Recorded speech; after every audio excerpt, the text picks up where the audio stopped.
Una de las cosas, mis hermanos, que no sabía, y es que el mercado negro de arte es uno de los mercados más lucrativos que hay en este mundo después de lo que son las drogas y las armas. Por eso lo que es el hecho de que sea un mercado lucrativo, el mercado del arte, hace que el tema de las falsificaciones sea algo abundante en todo lo que es el mundo de las obras de arte. Hay una gran cantidad de obras de arte falsificadas. Por eso es necesario poder identificar lo que son las obras falsas de las obras verdaderas. Y hay diferentes pruebas para la identificación de una obra de arte genuina y una obra de arte falsa. Hay, por ejemplo, lo que se llama la autentificación digital, que es una autentificación en la cual se separan las diferentes gamas de colores para identificar lo verdadero de lo falso. Hay lo que se llama la autentificación forense, en la cual se usan rayos X para poder determinar qué obra de arte es genuina o qué obra de arte es falsa. Eso en el mundo de las obras de arte, mis hermanos. Pero en el mundo de la fe, en el mundo de lo que es la confesión de la verdad, también nos encontramos, mis hermanos, pruebas de autentificación de lo que es aquella confesión de la verdad genuina, de una confesión de la verdad, la cual no es genuina y es falsa. Y eso es precisamente lo que el apóstol Juan está escribiendo a lo que son esos creyentes en el texto que hoy se ha leído. La identificación, identificados por la confesión de la verdad. Ahora bien, antes de tocar ciertos aspectos de este texto, no podemos perder de vista, mis hermanos, el propósito por el cual Juan escribió esta primera carta. Debemos de ir recordándolo en ciertas ocasiones para que no perdamos la línea de lo que es el propósito de la Escritura en cada uno de los textos que Juan escribió. Acuérdense, mis hermanos, que Juan estaba escribiendo a esos creyentes, ¿para qué? Para darles seguridad y confianza en su fe. Seguridad y confianza en aquel evangelio que habían escuchado y que habían creído. Y la razón de esto era porque se habían infiltrado lo que hoy Juan calificará e identificará como anticristos. Se habían infiltrado anticristos, falsos maestros y profetas que con su doctrina y con su vida estaban negando verdades fundamentales del evangelio de Cristo Jesús. Y esa negación de esas verdades con doctrina o con vida de esos anticristos, de esos falsos profetas, estaba creando ciertos problemas en la fe de algunos de aquellos creyentes. Estaban siendo zarandeados algunos de ellos con ciertas dudas en relación a su confesión genuina, a su fe en Cristo, por esa influencia. Por tanto, Juan lo que escribe esta carta y lo que va a hacer es mostrar lo erróneo y lo falso de lo que era la doctrina y la vida de esos que les estaban intentando engañar. Y mostrando la falsedad y el error de la doctrina y la vida de esos falsos maestros, les va a mostrar a aquellos creyentes lo que es la confesión de la verdad genuina, la cual habían escuchado, en la cual debían permanecer y debían estar seguros que si permanecían en esa confesión de la verdad, debían estar seguros que su fe era una fe genuina y de que ellos, por lo tanto, eran cristianos genuinos ligados a esa confesión. Fíjense, mis hermanos, que aquí es donde encaja ese texto de Primera de Juan, capítulo 2, de los versículos del 18 al 25. Aquí Juan los que va a mostrar es, de cierta manera, cómo identificar a esos falsos profetas, a esos engañadores, por medio de una confesión de la verdad. Fíjense, mis hermanos, en el versículo 26. Os he escrito esto sobre los que os engañan. Por lo tanto, las escrituras para que identifiquen a aquellos que les están engañando. Y la identificación, mis hermanos, será en base a la confesión de una verdad muy concreta y específica. La confesión de la verdad, mis hermanos, que nos encontramos en el versículo 22. ¿Quién es el mentiroso? Sino el que niega que Jesús es el Cristo. Esa va a ser la confesión básica y fundamental, que Jesús es el Cristo. Jesús es el Hijo de Dios.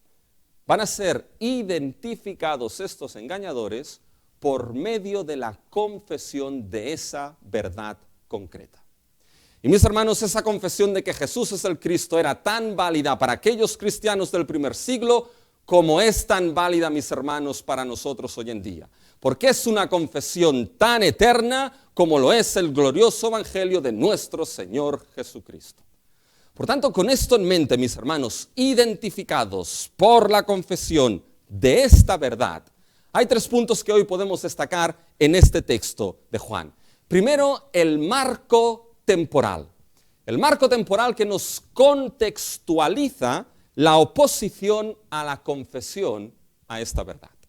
Segundo, la unción que tenemos para identificar la oposición a la confesión de esta verdad. Y tercero, mis hermanos, la exhortación a que permanezca en nosotros esta confesión de la verdad. El marco temporal, la unción que tenemos y la exhortación a que esto permanezca en nosotros. Vamos, mis hermanos, a lo que es primeramente el primer punto. Lo que es el marco temporal que contextualiza esa oposición a esa confesión de que Jesús es el Cristo. Y la pregunta aquí es, ¿cuál es el marco temporal? Y el marco temporal es claro, mis hermanos, el marco temporal es el último tiempo. Fíjense que el último tiempo aquí será lo que nos va a explicar la presencia de la oposición a la verdad de que Jesús es el Cristo. Fíjense en el versículo 18, mis hermanos. 2 veces lo menciona Juan, establece el marco temporal. Hijitos, ya es el último tiempo. Fijaros al final del versículo 18. Por esto conocemos que es el último tiempo. Por lo tanto, Juan está dando un marco temporal concreto y específico a esos creyentes, mis hermanos. Literalmente, Juan no está diciendo es el último tiempo. Juan está diciendo es la última hora. Y esa expresión es exclusiva de Juan. Ningún otro apóstol la utiliza. Es la última hora. ¿A qué se está refiriendo aquí Juan de que es la última hora? Si solamente él utiliza lo que es esa expresión, solamente está en Juan, pero nos encontramos expresiones sinónimas, expresiones paralelas en el resto de lo que es la Escritura y en el Nuevo Testamento. Por tanto, nos encontramos, por ejemplo, la expresión de los postreros días. Esa expresión es sinónima a este último tiempo o a esta última hora que Juan está mencionando aquí. La cuestión es que cuando vamos al Nuevo Testamento, sobre todo el Nuevo Testamento, mis hermanos, debemos entender que el Nuevo Testamento tiene la concepción de que la última hora, el último tiempo, es aquel periodo de tiempo que fue inaugurado desde la primera venida de nuestro Señor Jesucristo y que será consumado con la segunda venida de nuestro Señor Jesucristo. Dentro de ese periodo, mis hermanos, es que funciona toda la mentalidad de los apóstoles del Nuevo Testamento y toda la escritura del Nuevo Testamento. Cuando Cristo vino, mis hermanos, y más de una vez se lo he explicado, inauguró lo que es la nueva creación. Cuando Cristo vino, irrumpió en el presente lo que es la última hora. Esto es una expresión escatológica, es decir, una expresión de los últimos días de la historia. Cuando Cristo vino, esa última hora fue ya inaugurada. El reloj y la cuenta atrás, mis hermanos, se puso en marcha el día que Cristo vino y de manera específica el día que Cristo resucitó victorioso de los muertos. Y es ese marco temporal, mis hermanos, que Juan les está diciendo a esos creyentes, sabemos que es la última hora, les está diciendo, es en ese marco temporal que ellos vivían y mis hermanos, es en esa última hora que nosotros como hijos de Dios y como creyentes vivimos. Ahora la cuestión es cómo Juan aquí identifica esta realidad. Cuando vamos al Evangelio de Juan, el tema de la hora es algo importante, mis hermanos. Yo estoy seguro, y a veces en los cultos el tema de la hora también es importante. Pero el tema del Evangelio, mis hermanos, el tema de la hora en el Evangelio de Juan es importante. Pero ahí se refiere que la hora es el momento de la crucifixión, resurrección y glorificación del Hijo. Aquí la última hora es identificada de una manera distinta. Fíjense que aquí la última hora, mis hermanos, es identificada por la presencia de algo concreto. Por la presencia de lo que es básicamente el anticristo y anticristos. Fíjense en el versículo 18. Hijitos, ya es el último tiempo. Y ahora les dice, hay algo que ellos escucharon, que esos creyentes escucharon. Y según vosotros oísteis que el anticristo viene. Bueno, la cuestión es de dónde escucharon esta realidad de la venida del anticristo. Bueno, cuando vamos al Nuevo Testamento nos encontramos, esta frase en anticristo, esto también solamente es de Juan, nadie más la utiliza, solamente la utiliza Juan, la última hora, el anticristo, pero nos encontramos, por ejemplo, en 2 de Tesalonicenses, mis hermanos, que Pablo habla de ¿quién? Del hijo de desobediencia, del hijo de perdición, que es una referencia a esa figura de los últimos tiempos del anticristo. Lo que hemos leído, Jesús en el sermón escatológico de Mateo 24, nos lo encontramos también en Marcos 13, habla de que va a venir esa figura última, habla de que va a venir muchos que serán ¿qué? Anticristos. ¿En qué sentido? Van a decir que son el Cristo. Y eso es lo que anticristo a veces significa. Puede significar aquel que está en oposición a, o puede significar aquel que clama ser y sustituye a otro. Podemos fijaros que es posible que esos creyentes escucharon de Pablo, de Cristo, lo que son la idea de que uno vendría, ese anticristo vendría. Ahora bien, posiblemente donde lo escucharon también, que es de donde se desarrolla esto y se desarrollan las enseñanzas de Pablo y de Cristo, es el Antiguo Testamento.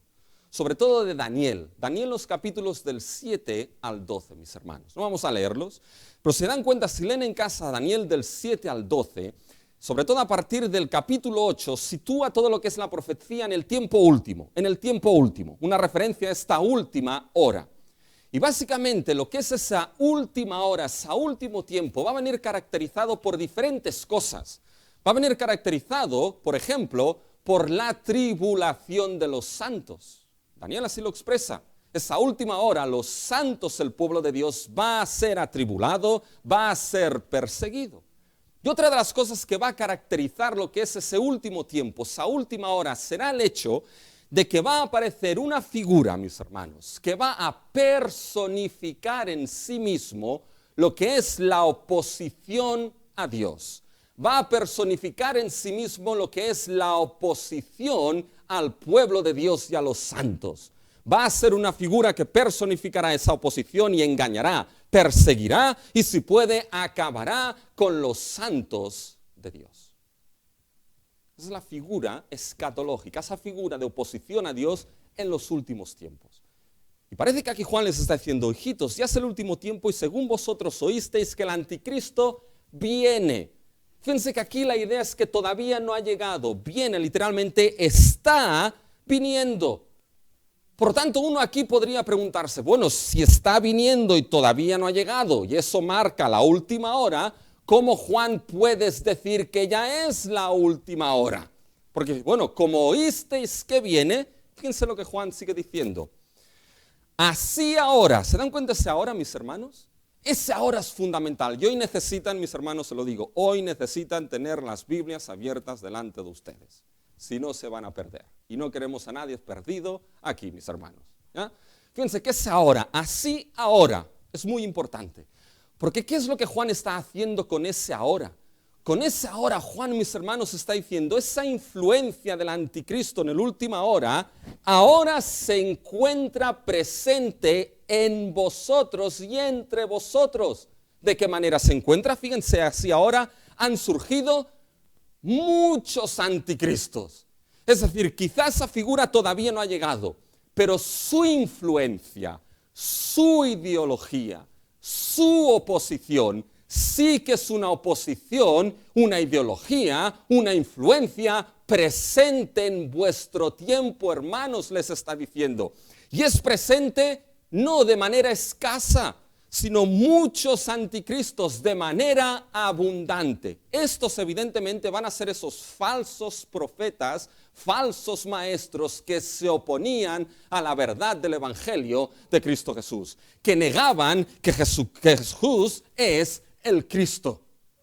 Dice, quizá no ha llegado esto, pero esa influencia en esos falsos maestros que niegan el Evangelio, sí que está entre vosotros. Por eso, ¿qué conocimiento debéis tener?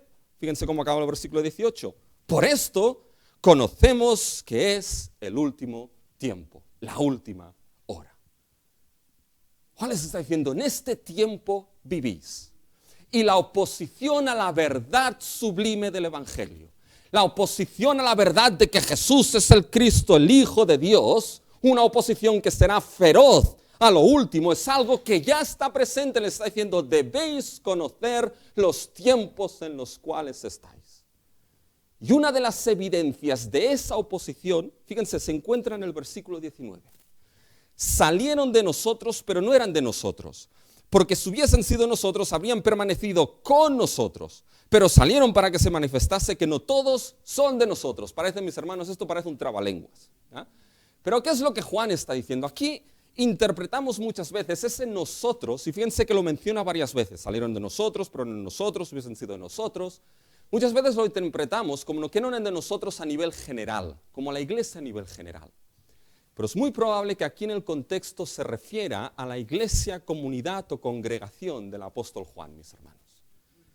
Porque muchos de aquellos podían salir falsos profetas y decir, bueno, nosotros hemos estado con Juan y hemos salido de ahí, cierta legitimidad tenemos para decir lo que os estamos diciendo. Y Juan les va a decir, no os equivoquéis, mis hermanos, no os equivoquéis, hijitos.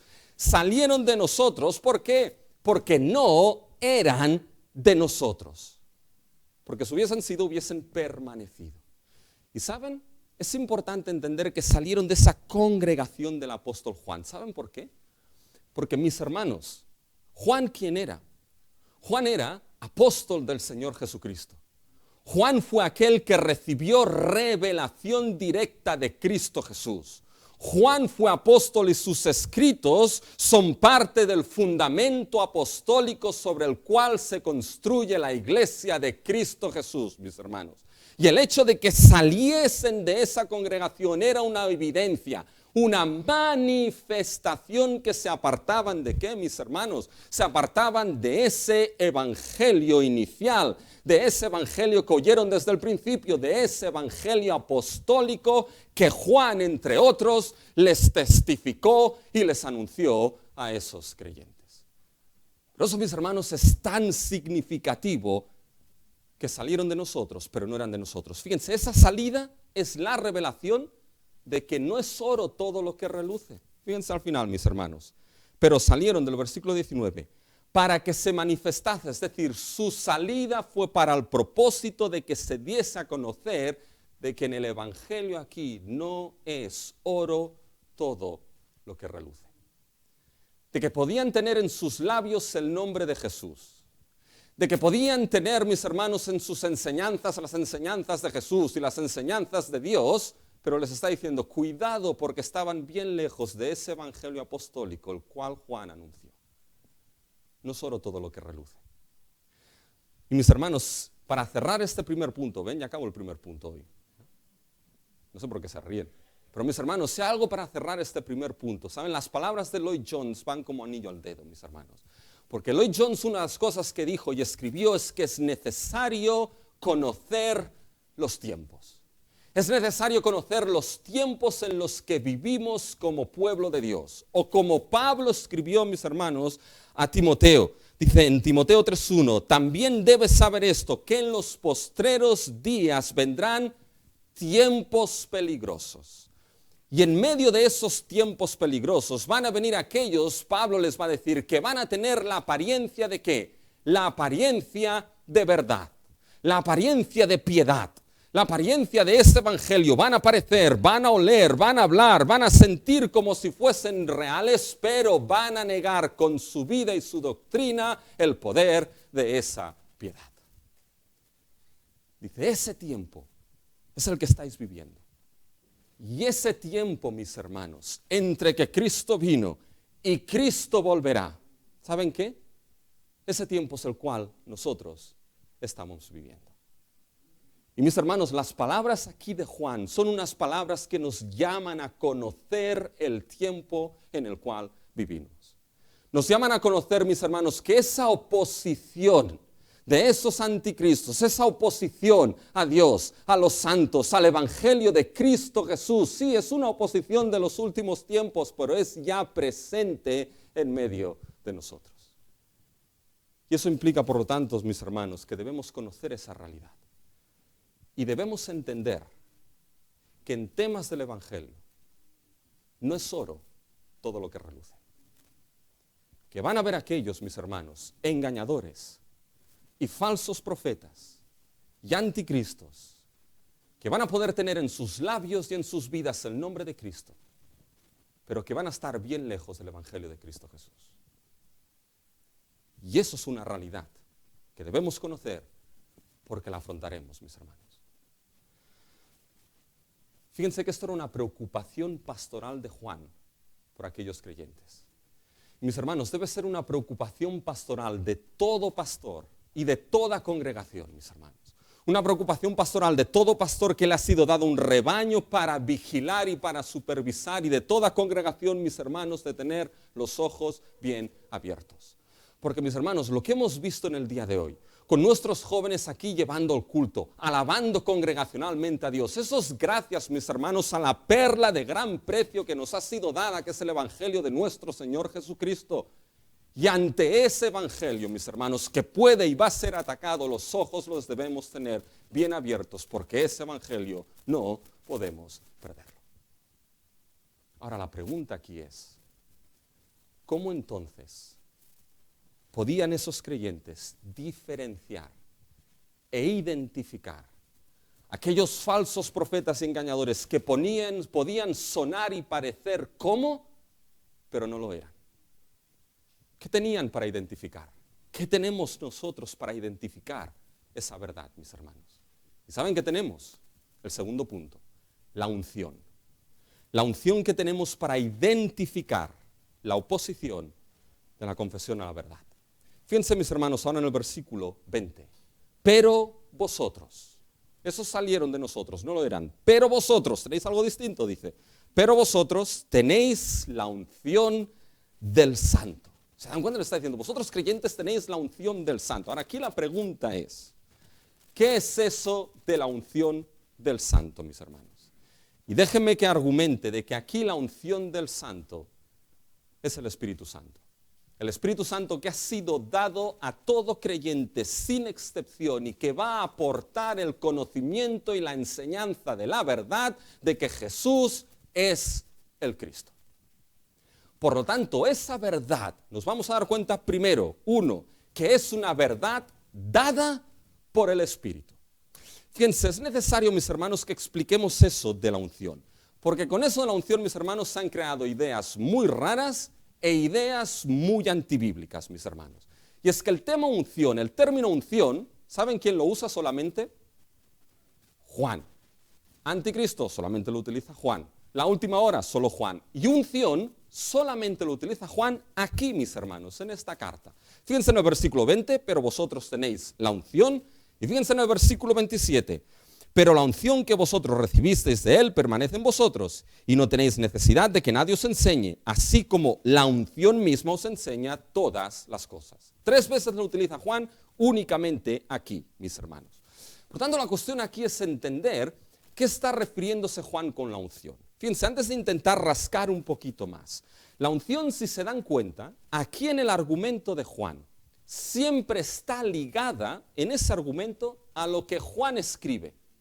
Fíjense el versículo 20, pero vosotros tenéis la unción, miren el 21, no os he escrito. Fíjense el versículo 26, os he escrito, versículo 27, pero la unción que vosotros tenéis. ¿Se dan cuenta? En el argumento siempre la escritura de Juan aparece ligada a lo que es la idea de tener la unción. Y eso es importante, mis hermanos, porque de alguna manera u otra, esa unción no funcionará ajena o desligada de la escritura del apóstol. La segunda cosa es que aquí la unción, su función, ¿cuál es? Su función es dar a conocer. Su función es enseñar. Fíjense el versículo, mis hermanos, el versículo 20. Pero vosotros tenéis la unción del Santo y conocéis todas las cosas. Versículo 27. Pero la unción que vosotros recibisteis de él permanece en vosotros y no tenéis necesidad de que nadie os enseñe, así como la unción misma os enseña todas las cosas. Por tanto, aquí hay 2 cosas importantes de la unción, ligada a la escritura de Juan y la función de dar a conocer y de enseñar todas las cosas. Con esto, mis hermanos, primero, ¿cómo justificamos aquí que la unción se refiere al Espíritu? Como les he dicho aquí, la palabra unción únicamente la utiliza Juan. Pero el verbo ungir dentro del Nuevo Testamento aparece varias veces. Y muchas veces aparece ligado a que es Dios, por ejemplo, nos lo encontramos a Dios ungiendo a Cristo con el Espíritu Santo. Nos lo encontramos en Corintios, Dios ungiendo a Pablo por medio del Espíritu Santo. En los textos que aparece esa palabra ungir en el Nuevo Testamento, salvo en uno, que es Hebreos 9, mis hermanos, hay una consistencia en el Nuevo Testamento en demostrar que Dios es aquel que unge y el medio de unción es el Espíritu Santo. Por eso cuando lo entendemos así estamos, en cierta manera, en terreno seguro para interpretar que esa unción, mis hermanos, se refiere a lo que es el Espíritu Santo. Es más, si siguen leyendo nuestro texto, se van a dar cuenta de que esta unción permanece en vosotros. Tenéis al Padre, estáis en el Padre y en el Hijo, y esta unción permanece en vosotros. Fíjense, mis hermanos, en el capítulo 3, versículo 24. Y el que guarda sus mandamientos permanece en Dios y Dios en él. Es la misma idea que aparece en nuestro texto. Y en esto sabemos que Él permanece en nosotros. ¿Por qué? Por el Espíritu que nos ha sido dado, por el Espíritu que nos es dado. Por tanto, es muy probable, mis hermanos, que aquí la unción se refiera a lo que es el Espíritu Santo. ¿Y saben? Es importante esto, porque debemos entender esa idea de unción dentro del contexto de esos falsos maestros. Mis hermanos, les expliqué hace tiempo, así que no pretendo que lo recuerdan, ¿eh? Pero mis hermanos, esos falsos profetas que crecían ahí en Primera de Juan, más adelante en el siglo II, mis hermanos, darán lugar a lo que es el movimiento del gnosticismo. Y el gnosticismo tenía algo, mis hermanos. El gnosticismo creía que había una serie de escogidos que tenían una cierta iluminación concreta y particular. Tenían una cierta iluminación de la divinidad y por lo tanto tenían una unción especial y un conocimiento especial de ciertos asuntos espirituales. Y aquí podían venir esos falsos profetas y decirle a aquellos creyentes, bueno, pero es que nosotros tenemos ese conocimiento más especial de lo que es la persona de Jesús. Hemos progresado, ido más allá de lo que es la persona de Jesús. Y cuando le decían, uy, viene uno aquí con una unción especial, mis hermanos. Y aquí Pablo está diciendo, nada de esto. Ay, Pablo, siempre Pablo. Siempre se lleva el crédito Pablo. Juan aquí está diciendo, nada de esto. Esta unción no se refiere a una especie de éxtasis como aquellos que van a Lourdes. No se refiere a una especie de trance. No se refiere a una unción especial y concreta para un grupo específico de supercristianos o de superapóstoles. Es mucho más glorioso que esto. Se refiere a la persona misma del Espíritu que Dios ha dado, sin excepción alguna, a todos aquellos que han sido redimidos y salvados por Jesús el Cristo, su Hijo, aquel que dio su vida para redimir a su pueblo, y Dios le dio ese espíritu a todo creyente, sin excepción, para que ese espíritu aporte conocimiento a la vida del creyente y de la iglesia de todas las cosas. Ahora aquí es que son todas las cosas, mis hermanos. ¿Es que Dios va a traer una revelación nueva? ¿Es que va a traer lo que es, en cierta manera, el conocimiento de los misterios mismos del universo, mis hermanos? ¿Qué es todas las cosas aquí?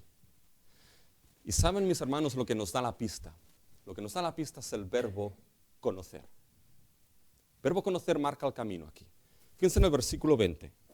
Pero vosotros tenéis la unción del Santo y conocéis todas las cosas.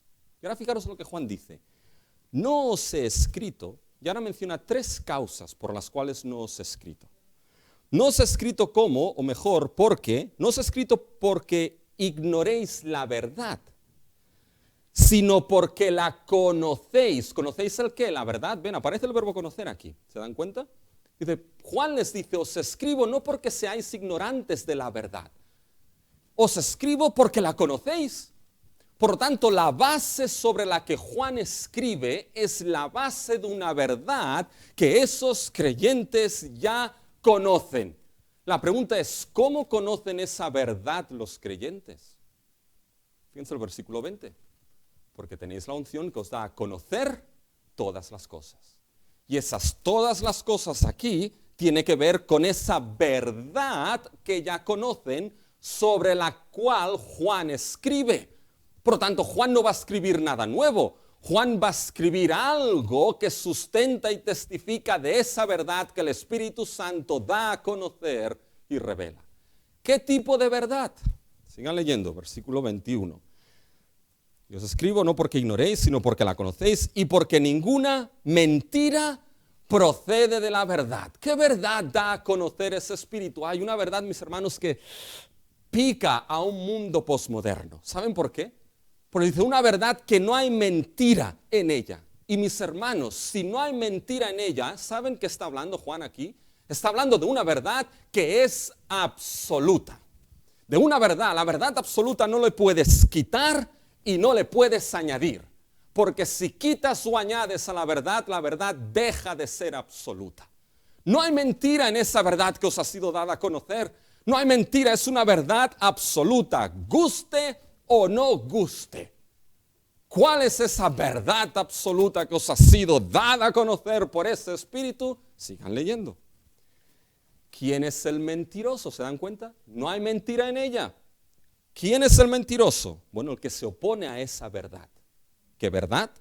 Sino el que niega que Jesús es el Cristo. Esta, mis hermanos, es la verdad absoluta que el Espíritu ha dado a conocer a todo creyente, que Jesús de Nazaret es el Cristo, que Jesús de Nazaret es el Mesías, que Jesús de Nazaret, mis hermanos, es el Hijo de Dios. Una verdad que no podría llegar a ser conocida, que no podría llegar a ser creída, que no podría llegar a ser confesada, que no podría vivirse en base a esa verdad, a menos, mis hermanos, que el Espíritu la diese a conocer y la enseñase. No llegarás a esa verdad a menos que el Espíritu te enseñe esa verdad. ¿Por qué? Porque el Espíritu es el principal testigo de Cristo, mis hermanos. El Espíritu es aquel que les dijo, Cristo les dijo a los discípulos, Él tomará de mí y os dará. Él os recordará mis palabras. Él me glorificará, mis hermanos. Y esa es la verdad que el Espíritu Santo da a conocer, mis hermanos, a todo creyente genuino. Dará a conocer lo que es, mis hermanos, la realidad, el testimonio, la profundidad, la grandeza, lo glorioso de esa verdad absoluta de que Jesús es el Cristo. Es una verdad absoluta y por lo tanto, ¿saben qué? Con autoridad absoluta. Con autoridad absoluta para dar vida eterna, veremos a todo aquel que cree que Jesús es el Cristo, el Hijo de Dios, mis hermanos. Esa es la verdad. Ahora bien, aquí alguien puede decir, entonces, si tenemos el Espíritu que nos da y nos enseña esa verdad, pues cada uno que la entienda como quiera. ¿Y saben? Eso no es posible. Juan les dice, bueno, tenéis esa verdad, incluso no tenéis necesidad de que alguien os enseñe. Fíjense el versículo 27, a mitad. Y no tenéis necesidad de que nadie os enseñe. Es decir, eso es una promesa del nuevo pacto, mis hermanos. En Jeremías 31, no habrá necesidad de que uno enseñe al otro porque todos me conocerán. Y eso se da con la venida de Cristo y el Espíritu. Pero fíjense que Juan dice, tenéis esa unción, no tenéis necesidad de que nadie os enseñe. Es decir, no tenéis necesidad de esos falsos profetas y engañadores que vengan y os digan algo nuevo y novedoso sobre la persona de Jesús. Es más, no tenéis necesidad incluso de que yo os escribiese, dice Juan. Pero aquí viene lo curioso. Pero Juan les escribe. ¿Se dan cuenta? Le podríamos preguntar a Juan y decir, Juan, si tienen la unción del Espíritu y conocen esa verdad, ¿por qué les escribes? Juan, ¿por qué les escribes una carta volviéndoles a decir que Jesús es el Cristo si ya conocen esa verdad? Bueno, para advertirles. Sí, pero Juan, ya tienen lo que es esa unción. ¿Por qué les escribes? Y aquí es lo importante, mis hermanos. ¿Se acuerdan que les he dicho que la unción aquí del Espíritu nunca funciona ajena de la escritura de Juan? Y eso es fundamental, mis hermanos. Piensen en quién fue Juan. Y aquí tengo que decirles que la mente me ha ido dando vueltas a lo largo de toda esta semana, mis hermanos. Porque piensen en quién fue Juan. Juan, mis hermanos, fue apóstol de nuestro Señor Jesucristo. Y cuando lees el Evangelio de Juan, te das cuenta de que Juan y el resto de apóstoles no llegaron al entendimiento de lo que significaba la resurrección de Cristo. No llegaron al entendimiento, mis hermanos, de quién era Jesús plenamente hasta que fue resucitado, ascendido y el Espíritu Santo fue dado a aquellos hombres. Por lo tanto, para que Juan llegase al entendimiento pleno, mis hermanos, de que Jesús es el Cristo y lo que eso significaba, tuvo que ser enseñado primero ¿por quién? Por el Espíritu Santo de Dios, que recordó las palabras de Cristo a este hombre, que glorificó a Cristo en este hombre. Y ese testimonio del Espíritu en Juan, ¿qué es lo que movió? Que Juan escribiese: Jesús es el Cristo. Y esa escritura, mis hermanos, fue escrita ¿de qué manera? ¿Saben cómo fue escrita? Por la inspiración del Espíritu Santo de Dios. Por lo tanto, esa palabra escrita de Juan es la palabra de Dios en sí misma, es la palabra de Cristo en sí misma. Esa palabra de Juan es el testimonio primero del Espíritu Santo de que Jesús es el Cristo, mis hermanos. ¿Cómo entonces el Espíritu enseñará todas las cosas en relación a quién es Jesús? El Espíritu, mis hermanos, enseñará la verdad de que Jesús es el Cristo, la verdad revelada en la Biblia. Nunca trabajará desconectado de esa palabra.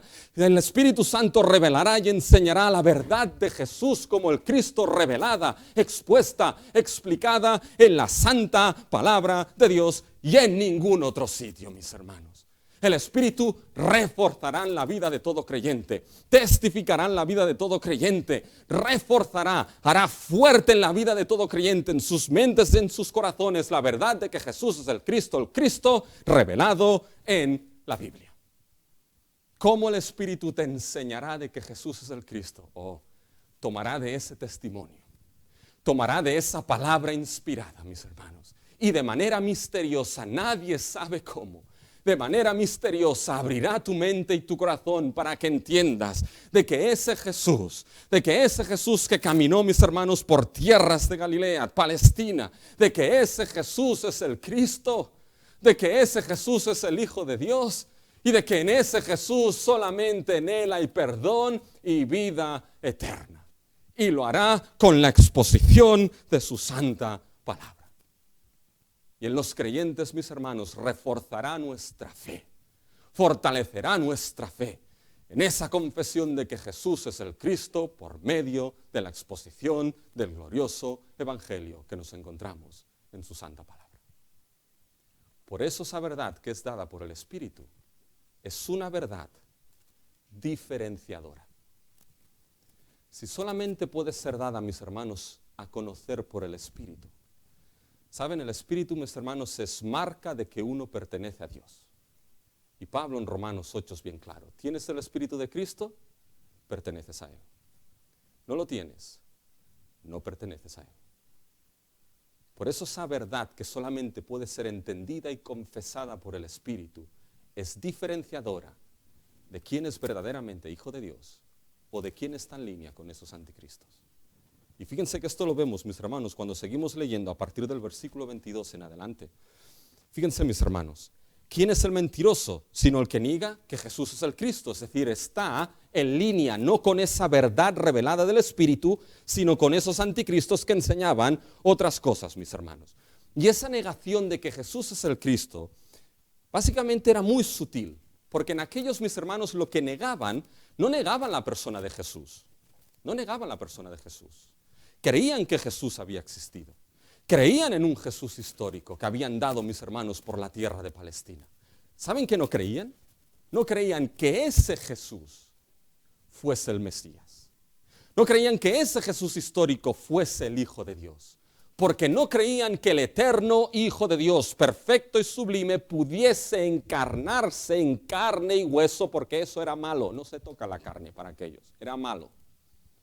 Por tanto, creían en Jesús, pero no que ese Jesús fuese el Cristo, el Hijo de Dios, mis hermanos. Es como aquel que dice, no, yo creo en Jesús. Yo creo que Jesús fue un gran profeta. Yo creo que Jesús fue un gran maestro. Yo creo que Jesús fue un gran revolucionario, fue un gran psicólogo y según una gran cantidad de cosas, mis hermanos. Lo único que no creo es que fuese el Cristo, el Hijo de Dios. Pues Juan dirá, estos están en línea, no con la verdad revelada por el Espíritu, sino por esos anticristos. Y fíjense que esa idea de Jesús es el Cristo, mis hermanos, es lo que se entiende como la parte para el todo. Es decir, posiblemente la negación no solamente era negar que Jesús era el Cristo, sino era negar mucho más. Era negar que Jesús era el Cristo, el Hijo de Dios. Si se dan cuenta, si siguen leyendo, el término Cristo desaparece y solamente se usa el término Hijo. Fíjense a partir del versículo 22 después de la pregunta. Este es anticristo el que niega al Padre y al Hijo. Todo aquel que niega al Hijo tampoco tiene al Padre. No solamente era negar que Jesús era el Cristo, el Mesías, era negar que era el Hijo de Dios y por lo tanto, al fin y al cabo, era negar también lo que era la obra redentora y salvífica de Jesús como el Cristo. La obra de que dando su vida en la cruz, en su encarnación y en su muerte en la cruz, obró lo que es la redención y pecado de aquellos que son los suyos. Y aquí viene Juan, dice todo aquel, fíjense versículo 22, el que niega a Jesús es el Cristo, es el anticristo, es decir, está en línea con esa oposición a la verdad del Evangelio. Este es anticristo, el que niega al Padre y al Hijo. ¿Se dan cuenta? Niegas esa confesión de que Jesús es el Cristo y no solamente niegas a Jesús como el Hijo, niegas también al Padre. Y es porque no puede sustentarse uno sin el otro, porque hay una unidad. Hay una unidad, mis hermanos, esencial. Porque el Padre y el Hijo son ¿qué? El Padre y el Hijo son Dios. Nuestro Dios es el único Dios, un único Dios en tres personas, Padre, Hijo y Espíritu Santo. Niegas a uno, niegas a Dios, no puedes decir yo creo en Dios, pero no creo en Jesús de Nazaret. Yo creo en Dios, pero no creo que Jesús es el Cristo. Esto es incongruente, incompatible e insostenible en la revelación bíblica. Y no se puede negar a uno al otro por una unidad funcional, porque el Padre envió al Hijo. Y si niegas a aquel que el Padre envió, estás negando a aquel que le envió, que es el Padre. Dice, quien niega esto, niega al Padre y al Hijo. Este es anticristo, mis hermanos. Y fíjense que aquí hay algo que quiero que destaquen. Saben que a lo largo de la historia, mis hermanos, tenemos una lista larguísima de quién es el anticristo. Larguísima. Tenemos a Hitler, tenemos a Stalin, tenemos a Mussolini, tenemos al Papa, tenemos a Obama, mis hermanos, tenemos a Obama. Y ahora estoy seguro que están pensando de añadir otro en la lista que queda por el este de Europa. Estoy seguro, mis hermanos. ¿Ya? Pero fíjense qué es lo que está aquí haciendo Juan. No está identificando a lo que es el anticristo en sí. Está identificando su función, mis hermanos. ¿Y la función cuál es? La función aquí es una función, y puede parecer un tanto extraño, cristológica. ¿En qué sentido? De que su función cristológica, mis hermanos, es en negar las verdades fundamentales de Cristo Jesús, en negar las verdades fundamentales del Evangelio de Cristo. Su acción, mis hermanos, y déjenme que lo diga, su acción no será tanto en chips o en códigos de barras o en vacunas. Su función principal será, mis hermanos, negar esa verdad del Evangelio de Cristo, engañar en esa verdad del Evangelio de Cristo, apartar de esa verdad del Evangelio de Cristo, porque si consigue engañar y apartar de esa verdad del Evangelio de Cristo, te va a apartar de lo que es la vida eterna. Porque todo lo que es la eternidad del ser humano pende de creer que Jesús es el Cristo, el Hijo de Dios. Porque la eternidad tuya depende de que entiendas, creas y confiesas de que Jesús es el Cristo, de que Él vino y murió para perdón, salvación y resucitó victorioso y volverá. Pende de esto. Si esta verdad es perdida, si de esta verdad eres alejado, tu eternidad es toda ella perdida. Esa va a ser la función, mis hermanos, principal. Es una negación doctrinal, pero que tiene consecuencias eternas. Fíjense si siguen leyendo. Ahora fíjense la diferenciación. Fíjense a partir del versículo 23. Todo aquel que niega al Hijo tampoco tiene al Padre. El que confiesa al Hijo tiene también al Padre. ¿Se dan cuenta? Esa es la gran verdad diferenciadora. Confiesas que Jesús es el Cristo, tienes al Hijo y tienes al Padre. Lo niegas, no tienes a ninguno de ellos. No tienes a Dios, al Dios de vida, no tienes vida eterna. Pero ¿saben lo que me llama la atención del versículo 23? Fíjense, dice, todo aquel que niega al Hijo, yo diría, tampoco, o niega al Padre. Pero no dice esto. Dice, todo aquel que niega al Hijo, tampoco tiene al Padre. Y el que confiesa al Hijo, yo diría, también confiesa al Padre. Pero no dice esto, el que confiesa al Hijo, tiene al Padre. Es una idea de tener. Es una idea, mis hermanos, de comunión. Es una idea, mis hermanos, de tener esa comunión. Y aquí la comunión, mis hermanos, es esa comunión con el Padre y el Hijo, que es la simiente de esa vida eterna. Fíjense en el capítulo 4, mis hermanos, de lo que es Juan. Perdón, el capítulo 5. Fíjense, estas cosas os he escrito a vosotros que creéis en el nombre del Hijo de Dios, para que sepáis que tenéis vida eterna y para que creáis en el nombre del Hijo de Dios. Fíjense, en esa pequeña confesión reside ¿qué? Reside el hecho, mis hermanos, de tener vida eterna. ¿Se dan cuenta? Por tanto, fíjense, mis hermanos, que eso es fundamental aquí. Es decir, esa verdad es diferenciadora y es una verdad que debes saber que solamente el Espíritu te la enseña. Llegas a la confesión de esa verdad y la confesión no solamente es confesarlo con los labios, es creerlo y es rendir tu vida en obediencia a que Jesús es el Cristo. Y déjame que te diga una cosa, cuando eres movido misteriosamente y por la gracia de Dios a creer y aceptar, mis hermanos, en esa gloriosa verdad donde está implícita nuestra vida eterna, debes saber que no eres movido por voluntad propia, no eres movido porque tú puedas moverte a ello por naturaleza propia, eres movido por el Espíritu y el testimonio del Espíritu usando su palabra. Así que si es así en tu vida, no endurezcas tu corazón a ese testimonio del Evangelio. No endurezcas tu corazón al testimonio, mis hermanos, de la palabra y del Espíritu. Esa verdad es fundamental. Determina quién sí y quién no. Por lo tanto, aquí Juan llega a la exhortación final. Y con eso termino, mis hermanos. Debo terminar con eso. ¿Saben cuál es la exhortación final? La exhortación final es que permanezca en nosotros esa confesión de la verdad que Jesús es el Cristo. Y fíjense, debe permanecer en nosotros la verdad de Jesús, la que hemos oído desde el principio. Fíjense lo fundamental aquí, a partir del versículo 24. Lo que habéis oído desde el principio permanezca en vosotros. Si lo que habéis oído desde el principio permanece en vosotros, también vosotros permaneceréis en el Hijo y en el Padre. Y esta es la promesa que Él nos hizo, la vida eterna. Fíjense el lenguaje que utiliza aquí, que permanezca en vosotros lo que habéis oído desde el principio. Esto suena como el prólogo de la carta de Juan. Lo que hemos oído desde el principio, lo que hemos visto, lo que hemos contemplado, lo que hemos palpado con nuestras manos desde el principio tocante al verbo de vida, que la vida eterna fue manifestada, eso os anunciamos y testificamos. Eso es el Evangelio, mis hermanos, de que aquello tocante al verbo de vida, el Hijo de Dios fue encarnado, mis hermanos, y se encuentra únicamente en la persona de Jesús de Nazaret. Y en esa encarnación, mis hermanos, fue manifestada en este mundo para todo aquel que cree y acepta y confiesa que Jesús es el Cristo, fue manifestada la vida eterna en el presente y para toda la eternidad. Puedes morir aquí y es más probable, siento las malas noticias, moriremos aquí, mis hermanos, pero viviremos delante de la gloria de aquel que es nuestro Cristo, Señor y Salvador. ¿Saben lo curioso? Que nosotros le diríamos a alguien, debes permanecer en esto, debes permanecer en esta verdad. Y Juan no dice esto. Fíjense lo que dice Juan en el versículo 24. Lo que habéis oído desde el principio, permanezca en vosotros. Esa verdad es la que debe permanecer en uno. Por tanto, no lo haces tú el permanecer en esa verdad. Esa verdad permanece primeramente en ti.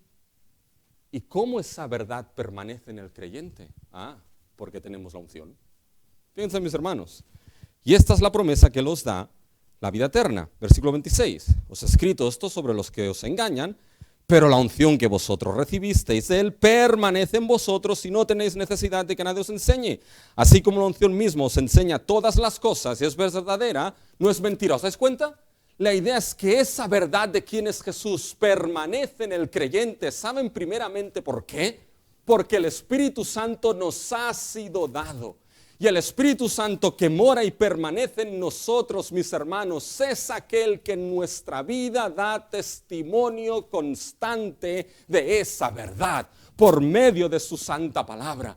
Es aquel que no deja, aquel que ha sido sellado por el Espíritu de Dios, por la pura gracia de Dios, pierda en su vida esa confesión vital para la vida eterna. Eso es glorioso porque es una seguridad absoluta de salvación en el creyente. Es un testimonio de saber que verdaderamente somos hijos de Dios porque el Espíritu testifica esto y mantiene esa verdad en nosotros. Debe permanecer en nosotros, pero debemos permanecer en ella. Fíjense cómo termina el versículo 27. Según ella la unción nos enseña, permaneced en él. Mis hermanos, que sea la obra del Espíritu no quita nuestra responsabilidad. Y como creyentes debemos permanecer en el testimonio continuo del Espíritu y de la palabra de Dios en relación a quien es Cristo día a día en nuestra vida. Y no apartarnos de ello por la pura gracia de nuestro Dios. Con eso, mis hermanos, ¿qué podemos concluir de todo este mensaje? ¿Saben qué? Dios nos ayude, mis hermanos, a entender el tiempo en el que vivimos. Dios nos ayude, mis hermanos, a conocer más y más, la confesión de la verdad de que Jesús es el Cristo. Mis hermanos, Dios nos ayuda a coger esa perla de gran precio que es el Evangelio de nuestro bendito Dios y por la obra de la gracia de Dios profundizar en la enseñanza bíblica de este glorioso Evangelio. Dios nos ayuda a permanecer en el testimonio verdadero del Espíritu, mis hermanos, con esa palabra en el Evangelio. Y Dios te ayude por su pura gracia. Dios te ayude a que hoy no endurezcas su corazón a ese testimonio del Espíritu por la exposición del Evangelio. Dios te ayuda a que ese corazón no se endurezca, sino que Él obre y te enseñe de que Jesús es el Cristo, para que a Él caigas rendido y puedas tener por pura gracia bendición y vida eterna. Dios sobre mis hermanos en su gracia, así en nosotros. Amén.